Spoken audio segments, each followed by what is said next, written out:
sida uu qabo qodobka 9aad xarafkiisa bac ee heer hoosaadka golaha shacabka gudoomiyaha golaha shacabka Soomaaliya haddii uu xilhaynta xafiiska gudoonka uu ka degayo waa inuu golaha ku wargeliyaa qoraal ahaan ama u soo mariyaa warbaahinta maanta oo ay bishu tahay Abriil 12 2018 waxaan golahan sharafta leh hortiina u imid in aan rasmi ahaan idinku wargeliyo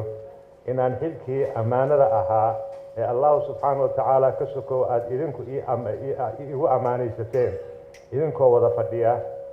aan idin soo celiyo waxaan idinka codsanayaa inaad xilhayntii gudoonka aad iga cafisaan istiqaaladeydana iga ogolaataan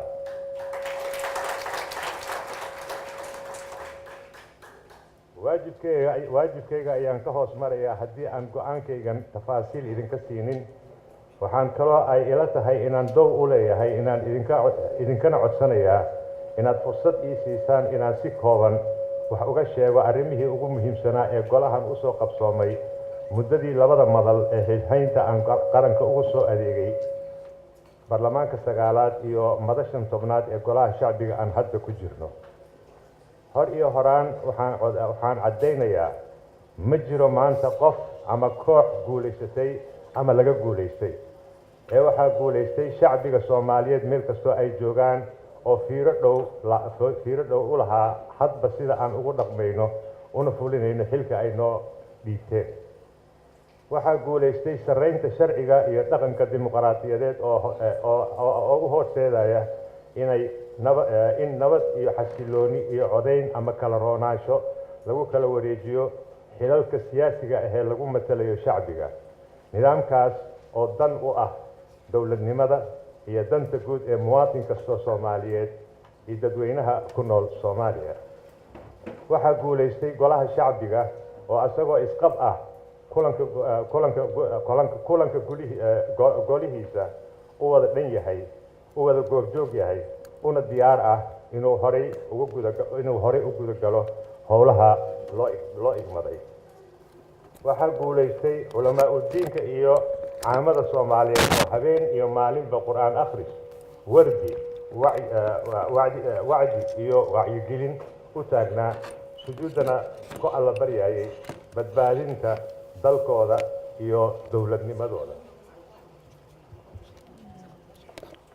waxaa guulaystay dhalinyarada wiilal iyo gabdho leh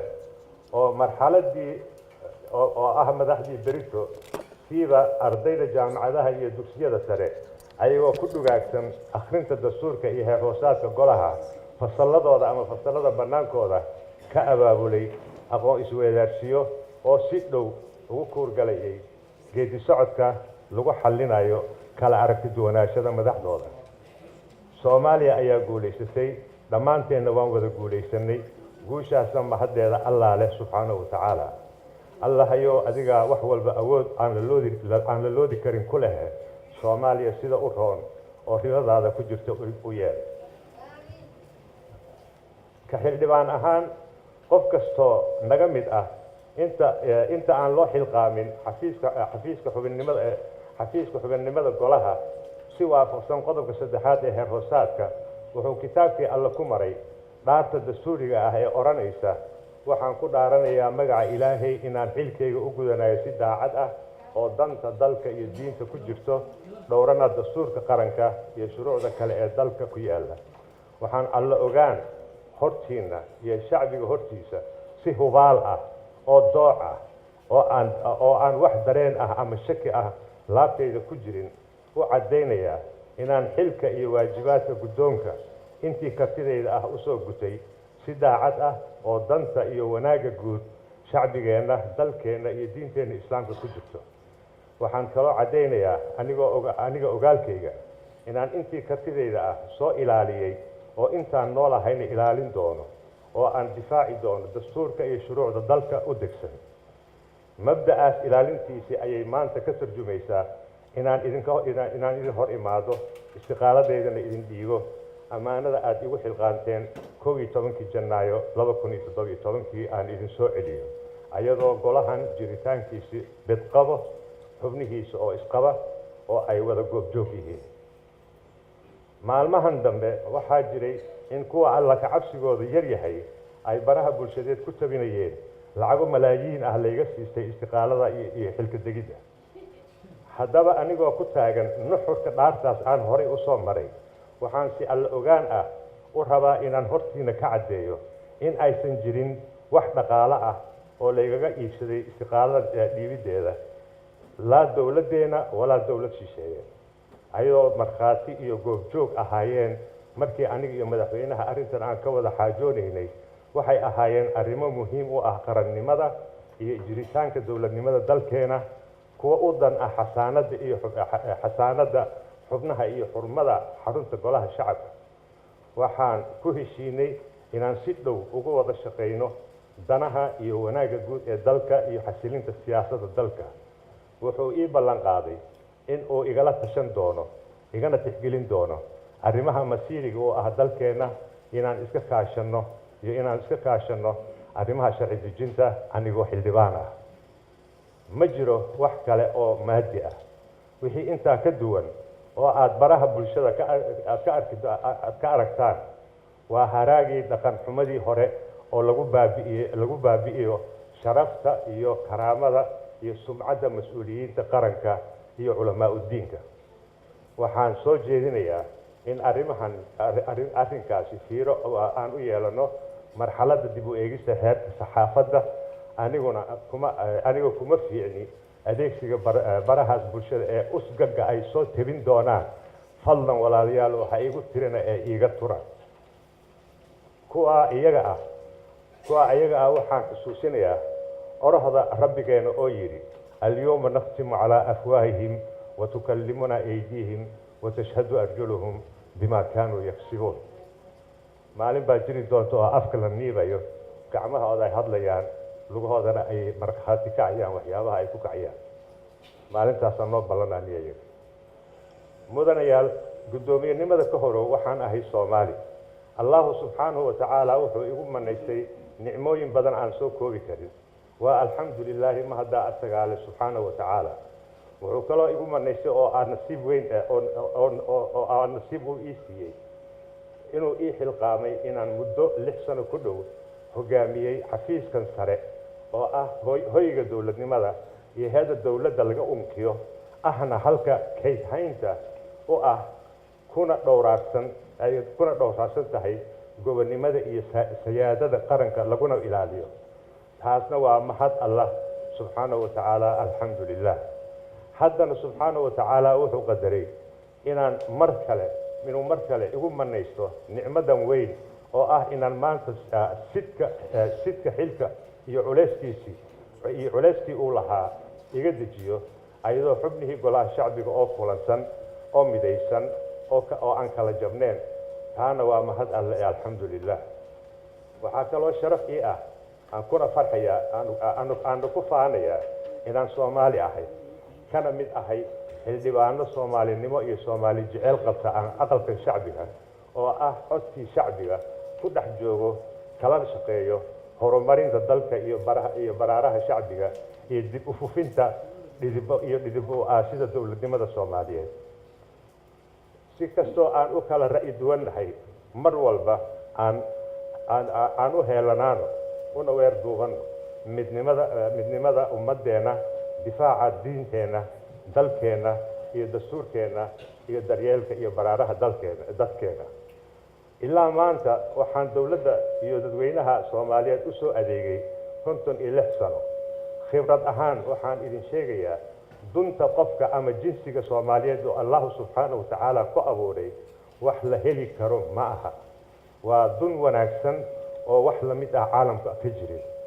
shacbiga Soomaaliyeedna waa shacbiga ugu wanaagsan oo jecel xukun dowladeed nidaamsan,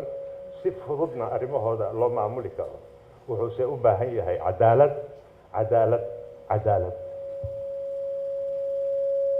waxaan guud ahaan u mahadinayaa dhammaan xildhibaanada dhan walba ay mooshinka ama soo jeedinta uga soo jeedeen, kuna ammaanan yihiin adeegsiga agabka dastuuriga ay adeegsadeen. waxaan mar kale xildhibaanada xusuusinayaa markii tirada guud ee shacbiga Soomaaliyeed loo qaybiyo 276 xildhibaan kasta oo golahan ka mid ah wuxuu u dhigmaa oo matalaa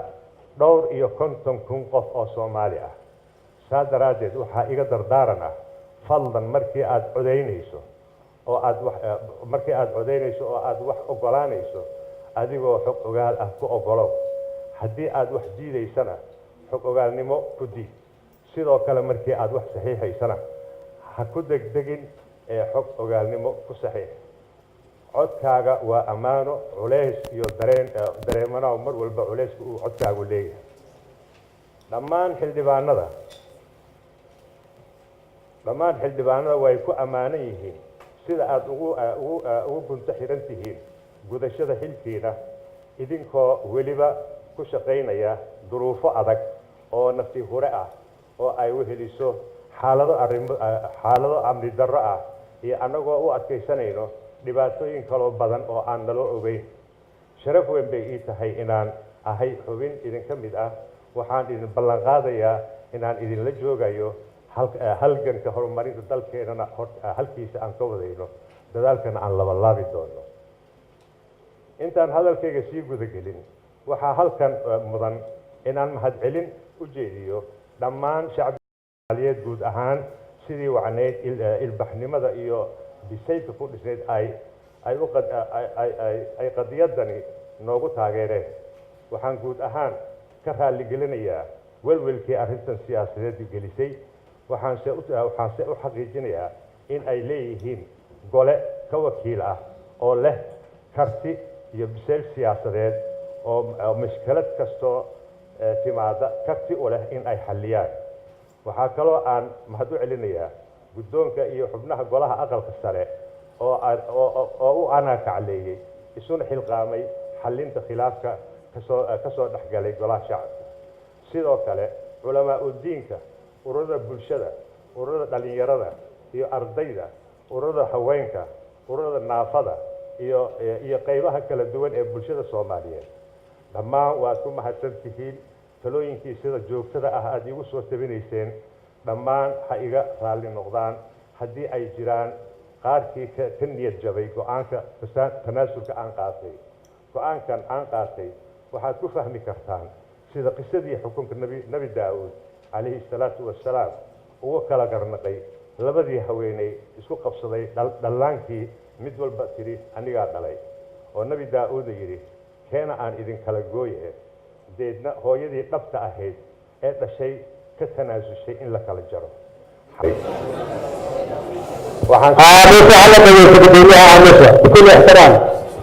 waxaan si gaar ah idinkala dardaarmayaa in la ilaaliyo shaqaalaheena xirfadlayaasha ah ee aan soo gelinay shaqadii ugu xoog leh shaqo barid xoog leh anigoo si mug leh ugu mahad celinayo sida sharafta leh ay igu soo dhabar adeegeen golaheena sagaalaad iyo oo isugu jira kuwa rayid ah kuwa amniga ah ay kuwa amniga aan ay kusoo nafwaayeen sanadihii lasoo dhaafay oo mudan in la xusuusto sida dhamme gurxan oo ahaa geesigii isku gudbay gaarigii lala doonayay in baarlamaanka lagu dumiyo naxariista janno allah siiyo dhammaantooda tan iyo intii ay bilaabatay mashkiladda mooshinkan anigu iyo tiro badan oo xildhibaano ah ma codsanin wax kale aan ka ahayn laba arrimood oo kale ahaa in sarreynta sharciga la ilaaliyo oo codayn dastuurka iyo xeer-hoosaadka waafaqsan lagu xalliyo ama wada hadal iyo xal siyaasadeed lagu soo afjaro intaas waxaa dheeraa inaan si buuxda u wada ogolaanay talo kasta oo la soo jeediyey oo labadaas qodob u dhow waase loo dhagaduglaan waayey saas daraaddeed inaan maanta mansabka guddoomiyaha ka istiqaalado dhowr arrimood baa u sabab ahaa oo aan loo baahnayn inaan halkan soo wada taxno waxaase ugu muhiimsanaa anigoo garwaaqsaday waxaan doorbiday inaan ka mid noqdo xallinta azmada siyaasadeed ee ka aloosantay mooshinkan oo aanan qayb ka noqonin carqaladaynta xalgaarista mashkiladda waxaan garwaaqsaday haddii mashkiladani aan dhaqso loo soo afjarin waxaa ii muuqday saansaamo usii tarmi karay ama sababi karay burburka golaha shacabka ama ugu yaraan waxyeello weyn u geysan karay badqabka iyo haybadda golaha shacabka waxaan doorbiday inaan u istaago jiritaanka iyo badqabka golaha iyo midnimada golaha shacabka haddii aan goor hore usha dhaxda laga qaban waxaa iisii muuqatay in golahu qarka u saarnaa inuu qaato go'aan garab marsan dastuurka ama xeer hoosaadka taasoo noqon lahayd bar madow oo taariikhda dalkeena weligeedii ka tirmid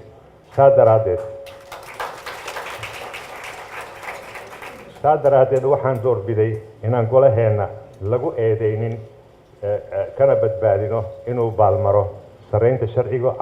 ama ku kaco wax baalmarsan dhaqan wanaagga dimuqraadiyadeed ee baarlamaaniga ah markii aan arkay wax u eg cudud sheegasho waxaa si dhow iigu muuqatay in sii socodka kala aragti duwanaashada dhexdeeda dhaawac la isku gaarsiin karo ama dhiigba ku daadan karo saa daraaddeed ma ogoli mana ogolaan karin in daraadeyda uu qofna dhaawac u gaaro waxaan garwaaqsaday in shacbigeenna oo naga sugaya inaan ka shaqayno sugidda iyo ilaalinta gobonnimada iyo dhisidda dhidib u aasidda hay-adaha dowladnimada iyo in laga samato bixiyo xaaladda cakiran shacbigeenna oo aada u dhiban ma mudna ma istaahilo mana xamili karo khilaaf siyaasadeed dheeraada waxaan garwaaqsaday oo aan tixgeliyey talooyinkii akhyaarta shacbiga iyo xildhibaanada labada aqal ee baarlamaanka federaalka si joogta ah noogu soo tabinayeen talooyinkooda oo u badnaa in la kala roonaadaan roon waa marag madoonto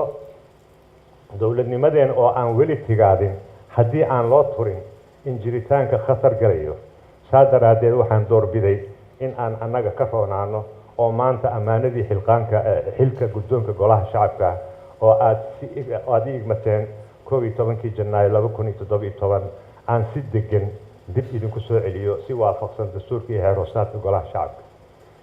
sababahaas oo aan garwaaqsaday iyo kuwa kale oo badan oo aan halkan la sheegi karin baa gundhig u ahaa inaan talaasulo waxaan shacbiga Soomaaliyeed guud ahaan iyo mudanayaasha golaha shacbiga ka codsanayaa in ay Allah subhanahu wa ta'ala dartiisa i cafiyaan haddii uu jiro wax gef ah iga dhacay ama erey aan igaga xumaadeen ama wax munaasab aan ahayn iga arkeen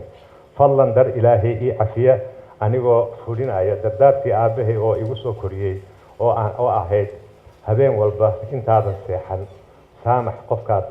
wax ka tabanayso dhammaan xildhibaanada madaxda Soomaaliyeed iyo dadweynaha alla hortiisa waa iga cafis waana iga masaamax waxaan kaloo raaligelin u jeedinayaa xildhibaan kasta iyo muwaadin kasta oo ka xumaaday inaan ka dego mansabka guddoonka golaha shacabka ayagan waxaan leeyahay aniga bani aadam ahaan sidan ayaan dhaafi waayey ee sidii roon rabbaa og sidaad ka wada warqabtaan 28 Agoosto 2012 markii la ii doortay xilka guddoomiyaha baarlamaanka 9aad ma jirin baarlamaan 8aad ama wax lagala wareegay maadaama sanooyin ka horba khilaaf ku kala dirmay oo dumay dhab ahaantii baarlamaanka 9aad wuxuu shaqada baarlamaan dhisidda ka bilaabay meel eber ah oo aduud hor leh waxaan kaloo dhaxalnay dal ku jiray marxalad kumeel gaar ah una baahnaa in laga bixiyo kumeel gaarnimada loona dhiso dowlad xor ah oo ku hagoogan gobonnimo madax bannaan mudanayaal shaqada baarlamaanka 9aad uu ku howlgalay ma ahayn shaqo fudud wuxuu ahaa baarlamaan looga baahnaa inuu horta asaga isdhiso isla markaana damaanad qaado dhisidda laamaha dowladda iyo hay-adaha kale ee kaabayaasha dowladda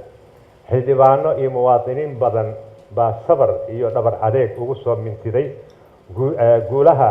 iyo nidaamka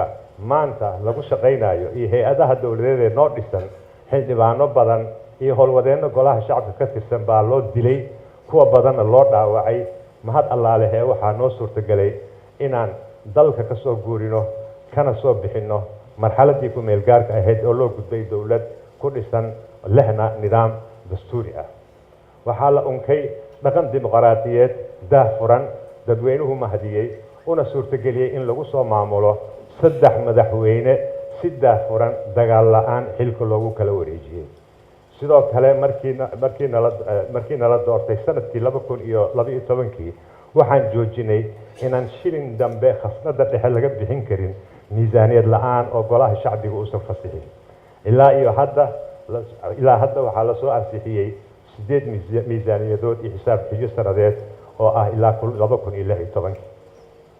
4 ra'iisul wasaare xukuumadood oo federaal ah oo dood la'aan xilka loogu kala wareejiyeyna waxa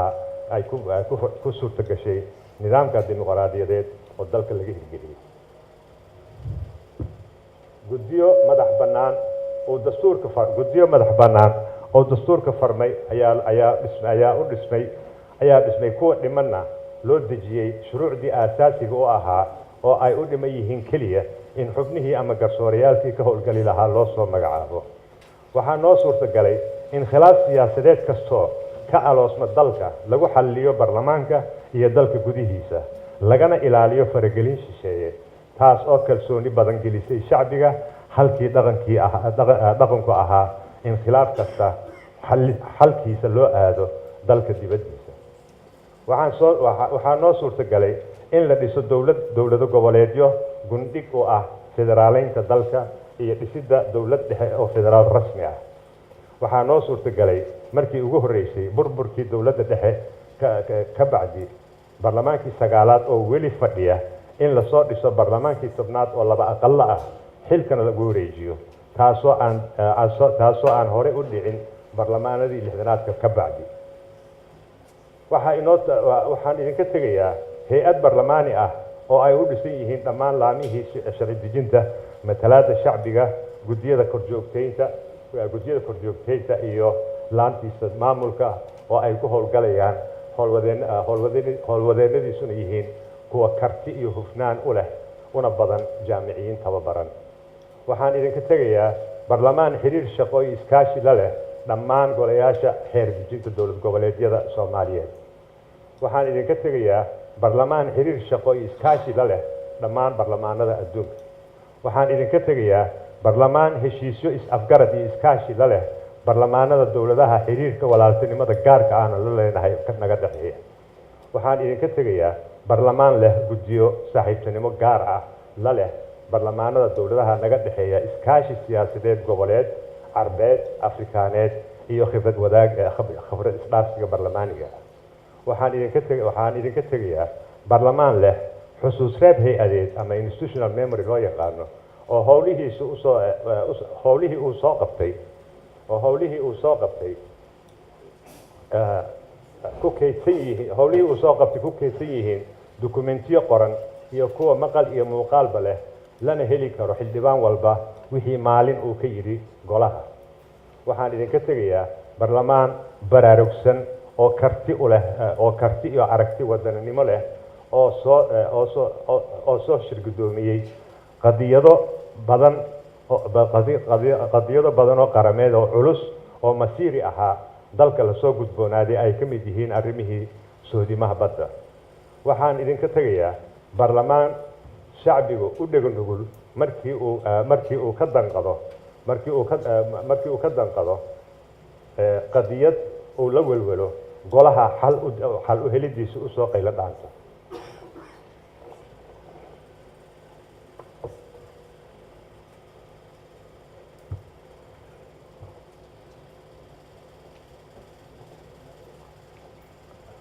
waxaan idinka tegayaa baarlamaan ay u diyaar yihiin mashaariic dhismo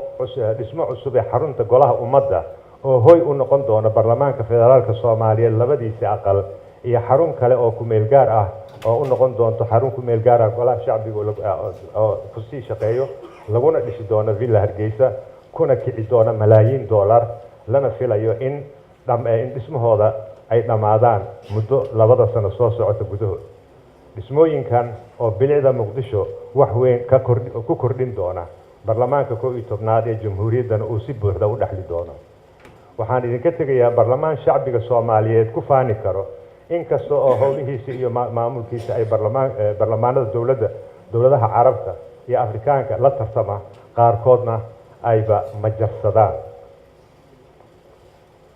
anigoo aad u dhiirigelinaya iskaashiga anagoo aad u dhiirigelinayo annagoo aad u dhiirigelinayna iskaashiga u dhaxeeya laamaha waaweyn ee dowladda, haddana waxaa lagama maarmaan ah in si adag loo ilaaliyo kala madax bannaanida hay-adaha dowladda iyo kala socnaanta awoodaha. waayo haddii isku xadgudubka hay-adaha dowladda oo aan la xakamayn ama indhaha laga qabsado, waxaa hubaal ah inaan u horseedayno nidaam kala teliye iyo takrifal awoodeed oo aan cid la kor joogtayn karin. saa daraaddeed waxaa iga dardaaran ah inaad aad u ilaalisaan in madax bannaanida baarlamaanka lagu soo xadgudbin. waxaa kaloo iga dardaaran ah in casharada aan maalmahan ka baranay aad loo diiwaangeliyo si looga faa'iidaysto oo aan xeer hoosaadkeenna ku naxli bixinno wixii toosin ahna ku samayno. si kastoo xaajo culusna loo horkeeno ay tahay, marna inaan ku degdegin baalmaridda axkaamta dastuurka iyo xeer hoosaadka iyo shuruucda kale ee dalka. haddii ay nala soo gudboonaadaan arrimo masiiri ah xal nooga baahan sida mashkiladda hadda aan ka soo baxnay, ha lagu dadaalo horta in si fiican loo hinjiyo, si qoto dheerna loo hubsado nuxurka khilaafka ama ku kala ra'yi-duwanaanta, ka bacdina loo hago in heshiis siyaasadeed lagu xalliyo iyadoo marna aan la ilaabeyn in allahu subxaanahu watacaala uu jecel yahay in dadka dhexdiisii maslaxo la dhigo. haddii arrin aad isku ra'yi dhaaftaan, ilbaxnimada ma aha in koox loo kala qoqoobnaado. arrintaas waa in aan ka gelti baxnaa. waxaa habboon in laysu socdo, la kulmo, laysla shaacabo, si xikmadaysanna la isugu ra'yi weydaarsado, laysu qanciyo. taasi waxay fududaynaysaa soona dhaweynaysaa xaajo falka, waxay soo dhaweynaysaa xallinta mashkiladda. ugu dambeyntii mudane guddoomiye iyo mudanayaal, waxaan ballan qaadayaa inaan meelna u soconin oo aan idinla joogayo anigoo hadda aan idinsoo gacan bannaanaaday, aan dadaal hor leh aan dhowr jeer jibaari doono gudashada xilkeyga xildhibaannimo. waxaan ballan qaadayaa inaan si buuxda ula shaqayn doono guddoomiyaha cusub aan dooran doono, si tayada golaheena inuu kor u kaco mooyaane in marna uusan hoos uga soo dhicin. aan wada ballan qaadno in cutun kasta aan halkan ku reebno, aan isu caloolfiyoobaano, aan iscafinno oo aan u gunti xiranno u adeegidda shacbiga iyo howlahana horyaalla.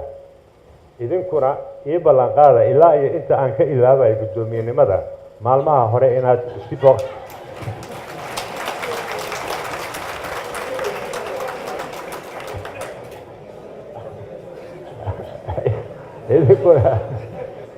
idinkuna ii ballan qaada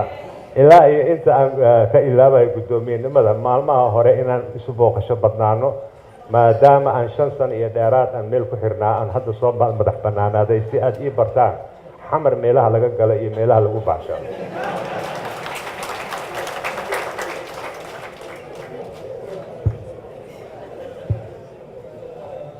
mudane guddoomiye, si waafaqsan dhaqan dowladeedka laga bilaabo maanta unbaa tahay rasmi ahaan kusimaha guddoomiyaha.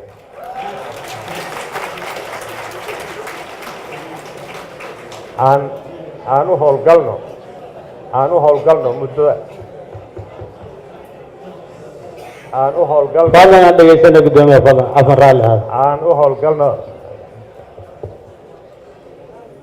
aan u howlgalno muddo 15 beri gudahood inaan dooranno guddoomiyaheena cusub, aniguna muddadaas gudaheeda aan u howlgalo diyaarinta xilwareejinta rasmiga ah iyo maamulka iyo hantida golaha.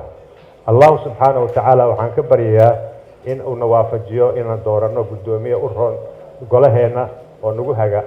oo si wanaagsan noogu haga ilaalinta sharciga iyo